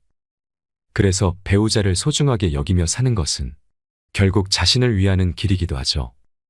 더 늦기 전에 배우자의 웃음소리로 가득한 가정을 만들어 보시기 바랍니다. 곧 이른 데는 60대의 99%가 후회하는 것들. 세 번째, 노년을 함께할 친구를 만나라. 친구 없는 인생은 상상할 수도 없습니다. 배우자 다음으로 인생의 소중한 자산은 친구라 할 수 있겠습니다. 나이를 떠나 취미를 함께 나눌 수 있는 친구를 만들어야 합니다. 마음을 털어놓을 수 있는 친구가 있다면 외롭지 않을 뿐더러 살면서 겪게 되는 스트레스도 이겨낼 수 있습니다. 제 생각으로는 가장 좋은 것이 배우자를 제일 친한 친구로 만드는 거라고 생각합니다. 무슨 말을 털어놔도 집 밖으로 새어나갈 일이 없고 자신의 좋은 점과 나쁜 점, 모든 것을 알고 있으니 공감도 이해도 쉽게 이루어지거든요. 물론 가끔 친구들 만나서 남편 욕을 하기도 하지만 말입니다. 뭐 그 정도 재미는 눈 감아 줄 수 있습니다. 곧 이른 데는 60대의 99%가 후회하는 것들. 네 번째, 자녀들과의 신뢰감을 유지해라. 자녀들과의 동등한 신뢰감을 유지하는 가장 좋은 방법은 대화를 많이 하는 겁니다. 시시콜콜 생활에 참견하고 볼 때마다 잔소리하는 것은 그나마 남아있던 부모와 자식 간의 정마저 떼어내는 지름길입니다. 자식 볼 때마다 못마땅한 것이 보이고 또 한 소리 하고 싶을 때마다 자신의 젊은 시절을 돌아볼 일입니다. 꼭 자기를 닮았거든요. 긴 대화가 아니더라도 말 한마디를 하더라도 긍정적이고 사랑과 신뢰, 그리고 자식들을 지지하는 마음이 전달되도록 하는 것이 중요합니다. 곧 이른 데는 60대의 99%가 후회하는 것들. 다섯 번째, 남은 반 100년을 살아갈 체력을 만들고 건강을 유지하라. 굵고 짧게 살겠다는 사람이 있습니다. 그런 사람들은 술로 담배로 몸을 혹사시킵니다. 스트레스가 너무 많아서랍니다. 한국의 제 친구는 기업체를 이끌고 있는데 너무 똑똑해서 술, 담배 끊으라는 배우자와 친구들의 말과 조언도 듣지 않습니다. 근데 이 친구를 보면 꼭 고집 부리다 큰일을 당한 뒤에야 자신의 믿음이 틀렸다고 깨닫고 후회할 것이 자명합니다. 생애 단계마다 이런 일들을 여러 번 반복했지만 그럼에도 불구하고 이번에도 또 똑같이 고집을 부리고 매일 밤 독주를 마셔야 됩니다. 평일과 주말을 가리지 않고 거의 하루도 빠짐없이 매일매일 이렇게 독주를 마셔 대고 있으니 간에 무슨 일이 일어나고 있음이 분명합니다. 눈에 보이질 않으니 무슨 깊은 철학적 깨달음이라도 있는 척하며 술을 마시지만 중독에서 벗어나지 못하는 것뿐입니다. 이렇게 굵고 짧게 살겠다는 사람들이 크게 착각하는 것이 뭐냐면 짧게 살기가 마음처럼 그렇게 쉽게 되지 않는다는 겁니다. 멀쩡히 살다가 어느 날 갑자기 하루아침에 세상 하직하는 것은 좀처럼 일어나기 힘든 현실입니다. 그렇다면 현실을 뭘까요? 만성병에 걸려서 죽는 그날까지 오랜 세월 동안 고통은 고통대로 다 받고 가족들은 그 병수발하느라 진저리를 치게 되는 것입니다. 지금까지 모아두었던 노후 재산, 치료비로 다 날려먹는 것이 현실에 더 가깝습니다. 이렇게 사는 인생은 무슨 일을 도모할 수 있을 리도 만무합니다. 그러니 굵게 살지도 못하고 짧게 살지도 못하는 겁니다. 은퇴하면 열심히 운동해야지 하는 분들이 계신데 그러지 마시고 지금 당장 오늘부터 열심히 운동해서 남은 반백년을 살아갈 근육도 미리 붙여놓고 체력도 만들어 놓으실 바랍니다. 그래야 은퇴 후에도 계속 운동을 할 수 있습니다. 곧 이른 데는 60대의 99%가 후회하는 것들. 6번째, 배움을 멈추지 마라. 마음과 머리에 새로운 것을 채워 넣지 않으면 하는 말은 고리타분해지고 생각은 편협해지기 마련입니다. 그러다 보면 어느새 불평불만을 늘어놓는 인생을 살게 될 게 뻔하죠. 배움으로 이끄는 호기심을 간직하며 사는 게 중요합니다. 호기심을 간직하면 맑고 총명한 눈망울을 갖고서 하루하루 생기 있는 일상을 보내게 되고 더 새로운 내일을 설레이며 기다리는 인생을 살게 됩니다. 곧 이른 데는 60대의 99%가 후회하는 것들. 7번째, 평생 즐길 수 있는 취미를 만들어라. 은퇴해서 취미를 즐기며 살기 위해서는 은퇴 전부터 취미 생활을 시작해서 그것을 즐길 수 있는 정도의 수준으로까지 올려놓는 것이 중요합니다. 세상 무엇을 배우든 제일 힘든 것이 그 기초 과정이죠. 모든 것이 생소하고 몸은 따라주지 않으니 즐기려고 시작했는데 역설적이게도 그것 때문에 고통스럽기까지 합니다. 그 고비를 참아내지 못하고 그만두는 사람이 대다수입니다. 10대 시절 해보고 싶었던 것을 취미로 삼아 평생 즐길 수 있도록 미리미리부터 배워야 할 일이겠습니다. 곧 이른 데는 60대의 99%가 후회하는 것들. 8번째, 글 쓰는 습관을 가져라. 글쓰기는 공감 능력을 향상시키고 상처를 치유해주고 상상력을 키워주며 생각을 정리해주기 때문에 나이 들어서도 더없이 필요한 활동입니다. 더욱이 나이 들어서 글쓰기를 해야 하는 이유는 성찰을 할 수 있기 때문입니다. 남이 읽으면 어찌할까 싶어서, 글 재주가 없어서, 작가처럼 글을 쓸 수가 없어서 글을 쓴다는 것에 부담을 갖고 계신 분들이 많은데 그러실 필요 없습니다. 우리 나이의 글쓰기는 남에게 보여주는 목적이 아니라 작가와 독자가 오직 한 사람뿐인 자기 성찰을 위한 글쓰기이기 때문에 한 줄 쓰기부터 가벼운 마음으로 시작하면 됩니다. 글쓰기를 시작하면 그동안 무심하게 읽었던 남들이 써놓은 글들도 새롭게 보이고 좋은 표현들도 눈에 들어오기 시작합니다. 곧 이른 데는 60대의 99%가 후회하는 것들. 9번째, 마지막 도전 앞에서 주춤거리지 말아라. 그때 용기를 내서 할 걸 그랬어 하는 것들이 지금도 있지 않으세요? 더 이상 그런 후회를 마음에 담아두고 살면 안 됩니다. 돌연 앞에서 너무 많은 생각으로 마음처럼 잘 해낼 수 있을까 하는 염려로 주춤거릴 시간이 없습니다.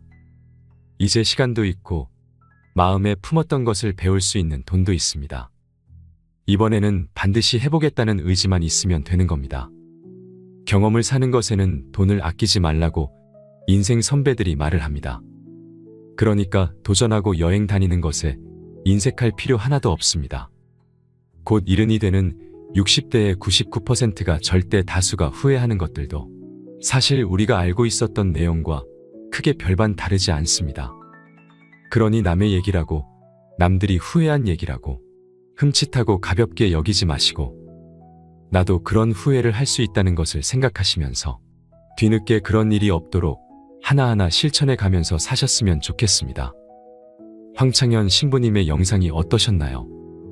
오늘도 황창현 신부님 덕분에 참 행복한 하루입니다. 오늘 영상을 보신 모든 분들이 노후를 지혜롭게 행복한 하루하루를 사시길 바라면서 오늘 영상 마치도록 하겠습니다. 이상으로 책틀맨이었습니다. 지혜를 쌓는 당신의 오늘이 아름답습니다. 더 좋은 영상으로 찾아뵙겠습니다.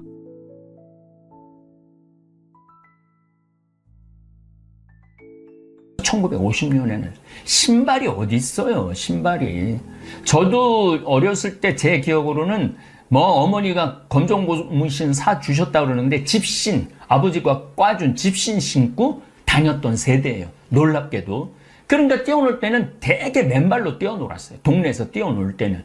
그러니까 신발 놔두고 맨발로 막 뛰어놀고 집에 들어갈 때 이제 신고 들어갈 정도였죠.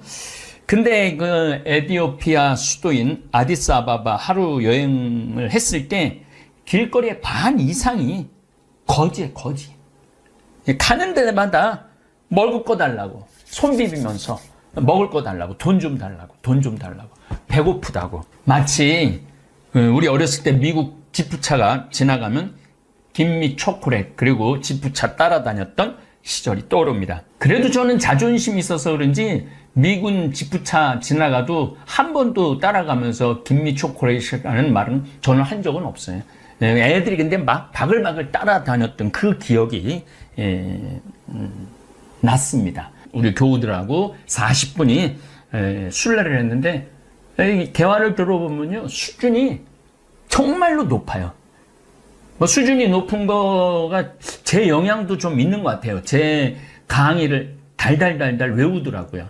쓴 것만 내 돈이야. 내 인생의 주인공은 나야. 나한테 선물을 나한테 해줘야 돼. 남한테 기대면 안 돼. 이런 말이 아주 자연스럽게 이렇게 나오는 걸 보면서 저 역시 좀 내가 한 30년 동안 그렇게 강의 다닌 보람이 좀 있구나. 그런 생각을 합니다. 저는 1년 6개월 동안 텔레비전 시청을 안 했습니다. 더욱이 뉴스 시청은 더더욱 안 했습니다. 그래서 1년 6개월 왜 안 했는지 여러분들 알 거예요. 대통령 선거를 10개월 했잖아요. 그때부터 안 한 거예요. 지금까지. 대통령 선거 때 윤석열 후보가 무슨 이야기를 했는지, 이재명 후보가 무슨 정책 비전을 제시했는지 거의 전혀 몰랐습니다. 이 후보들 말하는 소리를 들으면 들을수록 내가 바보 되는 것 같고 또 화가 치밀러 올라 차라리 내 마음의 평화를 위해서 텔레비전 시청을 끊어버렸습니다. 이쪽 정치인이나 저쪽 정치인이나 똑같아요. 지난 정권 때도 야당에서 물고 뜯고 그랬고 이번에는 또 야당에서 물고 뜯고 똑같아. 뭐 누가 잘났고 누가 못났고 할 것도 하나도 없어. 황창현 신부님의 행복 특강 지금 바로 시작하겠습니다. 영상이 마음에 드신다면 구독, 좋아요, 알림 설정 부탁드립니다.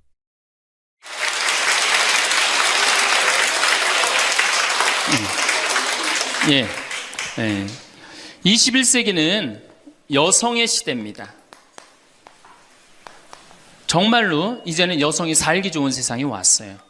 그리고 이 사회의 모든 중요한 결정, 경제적인 뭐 이런 것들도 전부 여성이 결정을 합니다.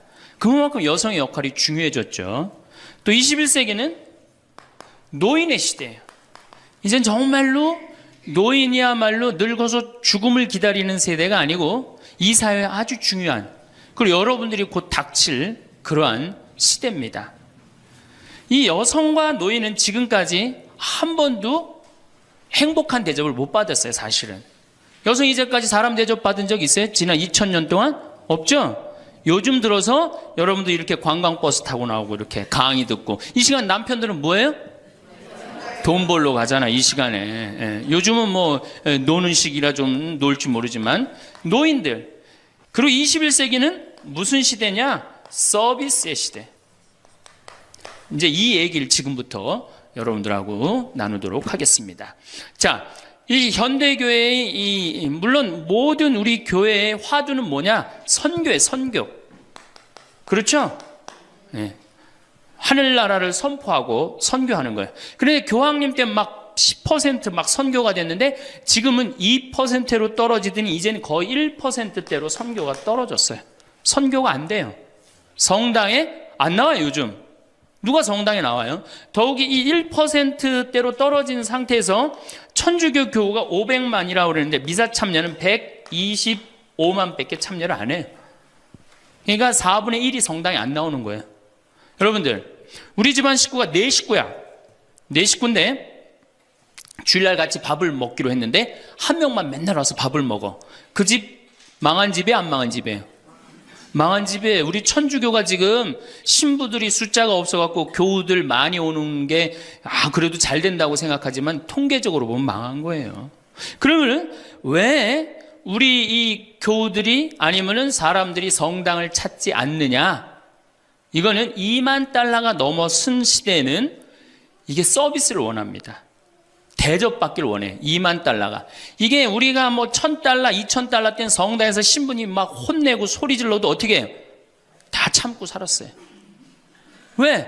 내가 지질이 못 살고 있는데 여기 성당 가서 욕 좀 먹는다고 어때? 근데 지금은 내가 그랜저를 타고 다니고 아파트 지금 동백지구 그 좋은데 거기 아파트를 내가 지금 살고 있는데 성당 가서 신부가 막 욕하고 소리 지른다고 거기 참고 나올 것 같아요? 안 나갑니다. 바로 옆 성당 운전하고 가요. 옛날엔 죽고 나서 하나 어딜 들어갔어? 거길 간 거예요. 근데 이제는 시대가 틀려졌어요. 여러분들은 사실은 하늘나라를 사신 고객이야. 예수님이 이 세상에 오셔서 뭐 팔고 가셨어요? 하늘나라 팔고 가셨어요. 로리베리 존슨이라고 최고 경영자 CEO라는 책을 쓴 미국의 경영 컨설턴트가 쓴 책인데 예수님은 하늘나라를 팔고 가셨다는 거예요. 저도 맞는 것 같아요. 여러분들은 하늘나라를 사신 고객이야, 고객. 근데 고객 경영의 가장 기본은 뭐야? 그렇지. 여러분들 만족하세요? 성당 나와서? 성당 본당 신부님 모시고 왔다고 또 괜히 또 이상한 소리 하지 마시고 솔직히 말씀하세요. 사실 성당 나와서 만족하는 교우들 거의 없어요. 내가 지금 한 수백 성당 강의를 다녀봤는데 만족하지 않아요. 구조 자체가 만족을 못하게 돼 있어요. 본당 신부님의 문제가 아니라. 이제 고객 경영의 다음은 고객 감동이야. 성당 나와서 감동 받아요? 더 못 받지. 감동 무슨 감동이야. 이제는 고객 기절의 시대야. 성당 나와서 기절해요? 기절하기 쉽지 않습니다. 그런데 여러분들 핸드폰 회사에서 10년 전에 처음에 핸드폰을 내놓을 때 선전 하나가 저는 성공한 사람들을 보면 크게 두 부류로 나뉘는 걸 알 수 있습니다. 하나는 자신이 성공했다고 여기저기 떠벌리고 다니는 사람들, 그리고 또 하나는 조용히 아무 말 없이 자기 삶을 사는 사람들입니다. 우리는 흔히 성공을 하면 자연스럽게 자랑하고 싶어질 거라고 생각하죠.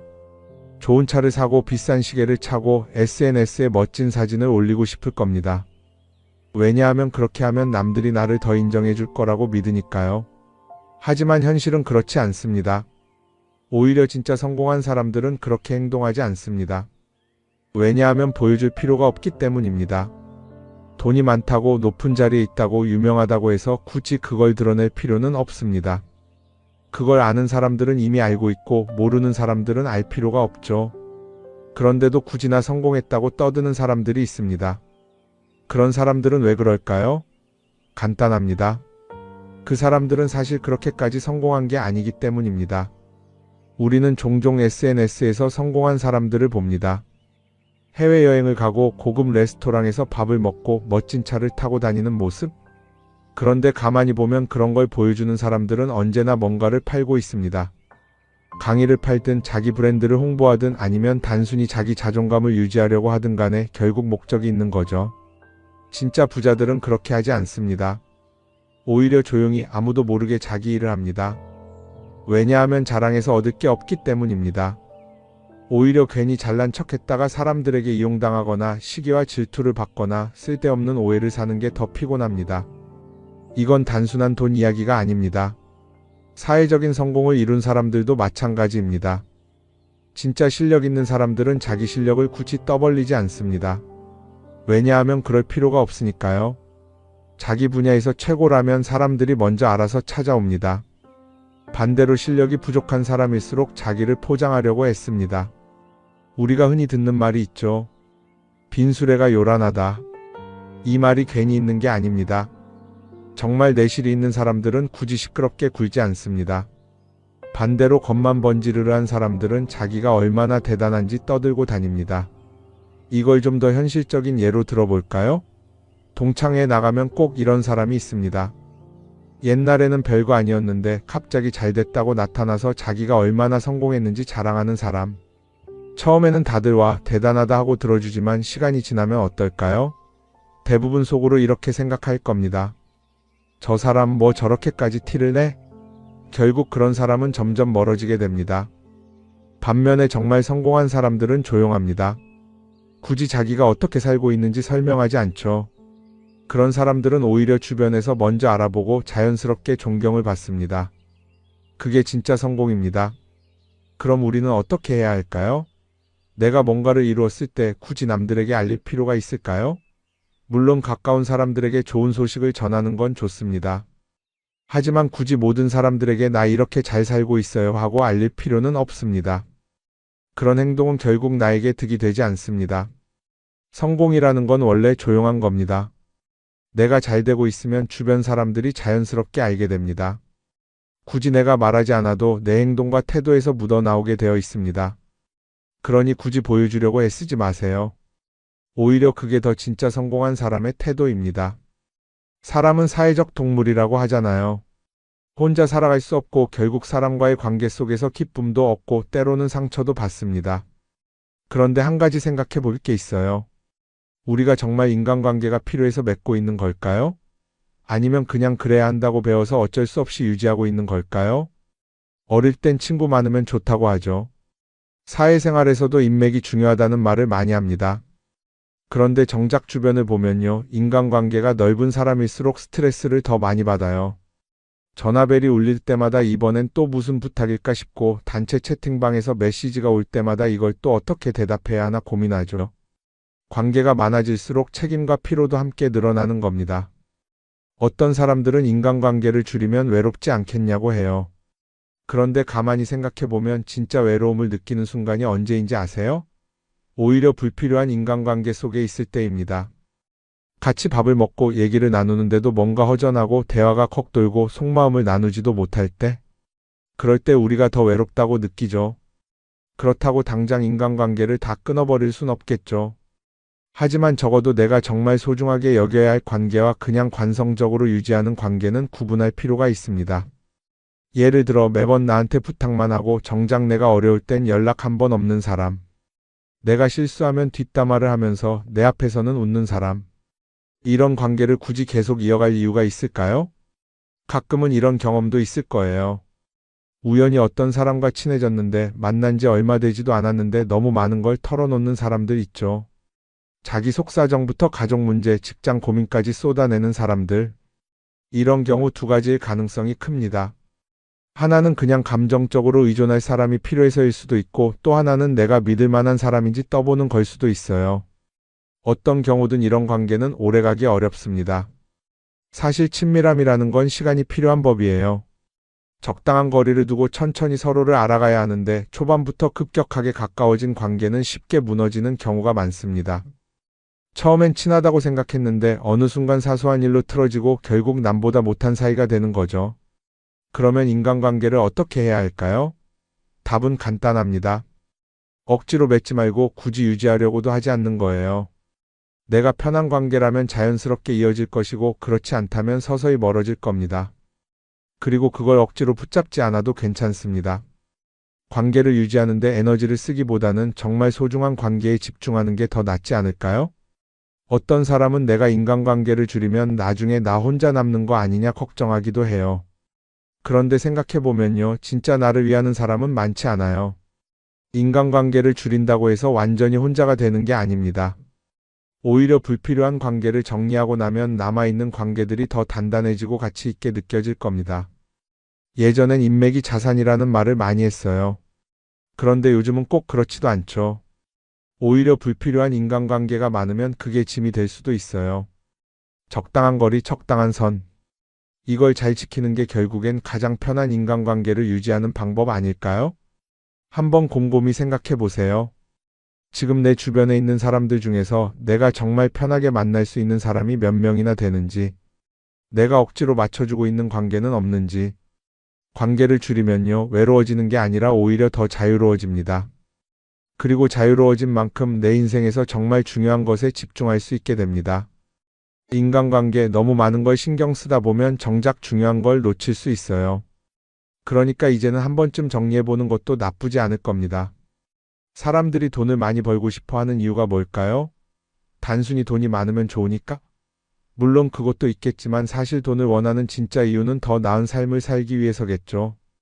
그런데 문제는 돈을 많이 번다고 해서 반드시 삶이 나아지는 건 아니라는 겁니다. 오히려 더 많이 벌수록 더 많이 쓰게 되는 경우가 많아요. 가끔 이런 생각해 본 적 없으세요? 예전에는 돈이 지금보다 훨씬 적었는데 이상하게 그때가 더 여유로웠던 것 같다. 왜 그럴까요? 사실 우리가 원하는 건 돈 그 자체가 아니라 돈을 통해 얻을 수 있는 자유인데 돈을 벌면 벌수록 그 자유를 잃어버리는 경우가 많아요. 더 좋은 차, 더 좋은 집, 더 좋은 옷을 사면서 점점 더 많은 돈이 필요해지고 결국엔 돈을 벌기 위해 또다시 일해야 하는 악순환에 빠지게 되는 거죠. 한번 생각해 봅시다. 우리가 정말 필요해서 뭔가를 사는 경우가 얼마나 될까요? 필요해서라기보다는 남들이 가지고 있으니까 없어 보이기 싫으니까 혹은 그냥 기분 전환을 위해서 소비하는 경우가 훨씬 많아요. 그리고 그런 소비를 할 때마다 스스로 이렇게 합리화를 하죠. 이 정도는 나를 위한 투자야. 그런데 가만히 보면 그 소비가 진짜 나를 위한 소비인지 아니면 그냥 사회가 만든 기준에 끌려가고 있는 건지 헷갈릴 때가 많습니다. 예를 들어 예전에는 스마트폰 하나면 충분했는데 이제는 스마트워치도 있어야 하고 무선 이어폰도 필요하고 태블릿도 있어야 할 것 같고 하나를 사면 또 다른 무언가가 필요해지는 시기예요. 사실 이건 우리가 그렇게 만들어진 겁니다. 광고도 그렇고 SNS도 그렇고 자꾸 우리에게 이렇게 말하죠. 이걸 사야 더 행복해질 수 있어요. 그런데 정작 그걸 사고 나면 어때요? 처음 며칠은 좋죠. 그런데 시간이 지나면 또 다른 걸 사고 싶어져요.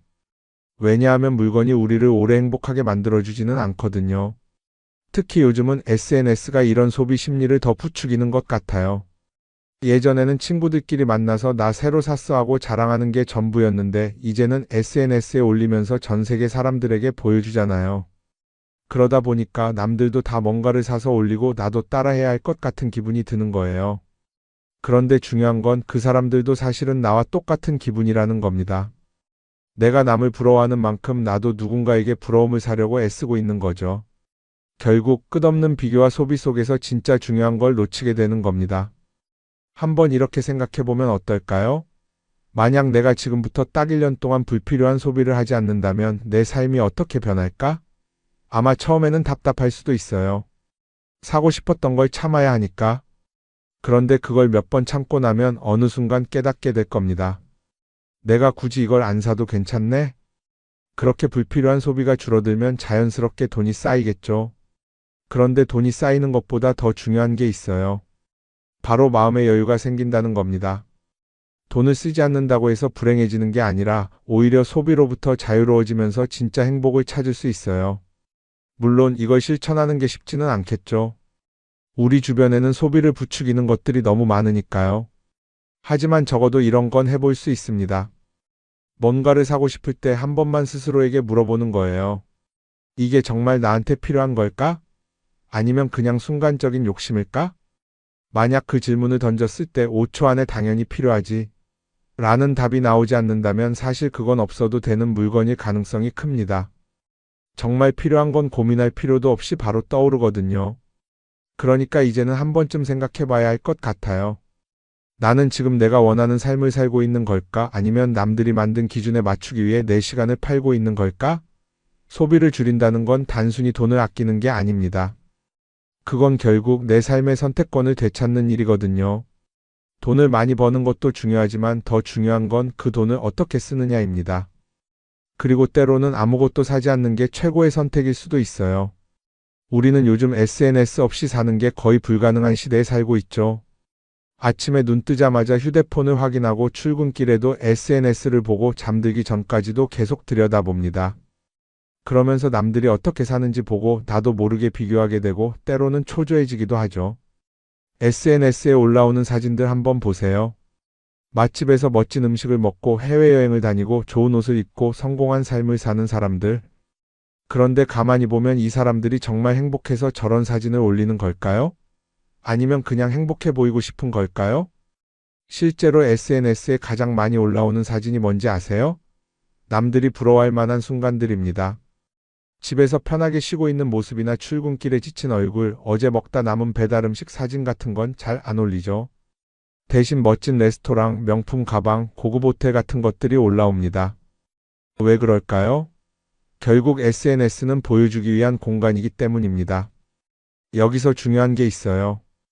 우리가 SNS에서 보는 건 그 사람의 삶 전체가 아니라 편집된 일부 장면이라는 겁니다. SNS는 마치 한 편의 다큐멘터리나 영화처럼 잘 꾸며진 장면들만 보여줍니다. 그런데도 우리는 그걸 보면서 아, 저 사람은 나보다 더 행복하구나 하고 착각하죠. 예를 들어 SNS에서 한 친구가 해외여행을 가서 아름다운 풍경을 찍어 올렸다고 해볼게요. 우리는 그걸 보면서 부럽다, 나도 저렇게 살고 싶다라고 생각하겠죠.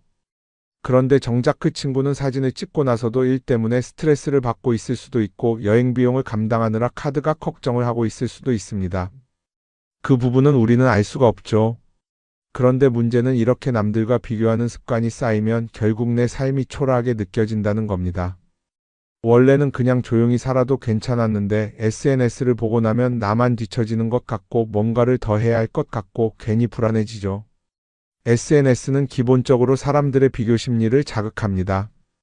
남들이 가진 걸 나도 갖고 싶게 만들고 남들이 하는 걸 나도 해야 할 것 같은 기분이 들게 만들죠. 그러다 보니 필요하지도 않은 걸 사게 되고 무리해서라도 화려한 곳에 가게 되고 남들에게 보여주기 위해 사는 삶을 살게 됩니다. 그럼 어떻게 해야 할까요? 사실 정답은 간단합니다.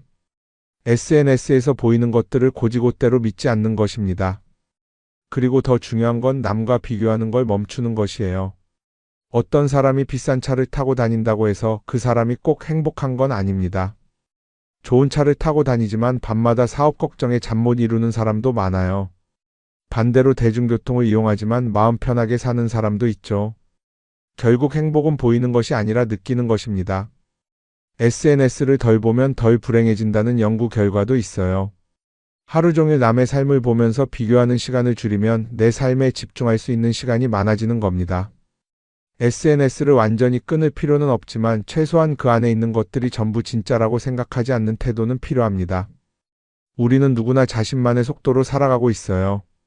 남들은 남들대로 사는 거고 나는 나대로 살면 됩니다. SNS에서 남들의 화려한 모습을 볼 때마다 한 번쯤 이렇게 생각해 보세요.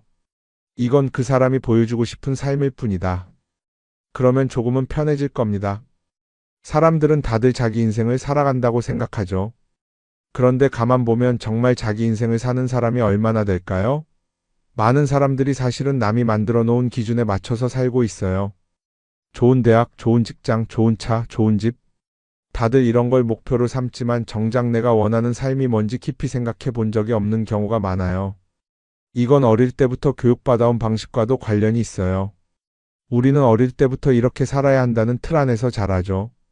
공부 열심히 해서 좋은 성적을 받아야 하고 좋은 직장을 가져야 하고 결혼도 적당한 때에 해야 하고 마치 인생이 정해진 수순이라도 있는 것처럼요. 그러다 보니 나 스스로 정말 원하는 걸 고민하기보다는 그냥 남들이 정해놓은 목표를 따라가게 돼요. 그런데 이렇게 남의 기준에 맞춰서 살다 보면 어느 순간 공허함을 느끼게 됩니다. 이게 정말 내가 원했던 삶인가? 하는 의문이 들 때가 오죠. 어릴 땐 성적이 목표였고 사회에 나와서는 연봉이 목표였고 결혼하고 나서는 아이 교육이 목표였는데 그 목표를 이루고 나면 허무한 거예요. 계속 뭔가를 이루긴 했는데 정작 나는 어디에 있는지 모르겠는 거죠. 진짜 중요한 건 내가 원하는 게 뭔지를 아는 것이에요. 그런데 이게 쉽지 않죠. 오랫동안 남의 기준대로 살아왔기 때문에 막상 내가 정말 원하는 게 뭐지?